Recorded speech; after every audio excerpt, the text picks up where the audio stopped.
Hello dear fans. What a black hole looks like.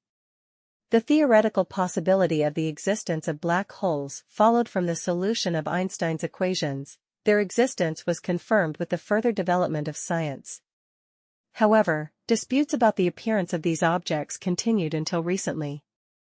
Instructions. Step 1. Black holes were depicted as huge black bubbles with swirls or in the form of huge funnels, illustrating their ability to absorb matter, distort light rays. However, such an idea of their appearance is far from reality. Their visible boundaries, event horizons, look different. Step 2. Astronomer Eamon B. Kamredin from the University of California presented an image of a black hole at the next meeting of the Astronomical Community of America.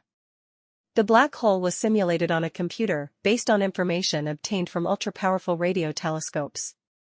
Kamredin's colleagues who work with him on the Event Horizon Telescope program are confident that black holes look like crescents, not regular spheres. After all, this is how the Sagittarius A hole looks like, located in the heart of the Milky Way galaxy, to which our system also belongs. Step 3. Sagittarius A looks like a crescent, because a donut-shaped gas disk revolves around it, its edges are drawn inward. The black hole is the dark spot in the center of the donut. Step 4.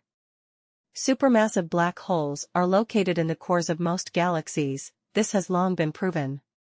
The mass of these giant objects is millions of times greater than the mass of ordinary holes that arise when stars collapse.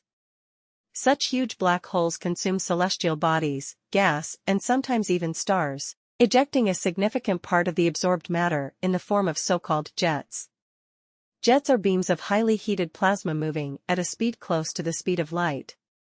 The existence of jets has long been beyond doubt, but their connection with giant black holes was only recently established by a team of astrophysicists led by Shepard Delamain while studying the nucleus of the M87 galaxy. Thanks for watching.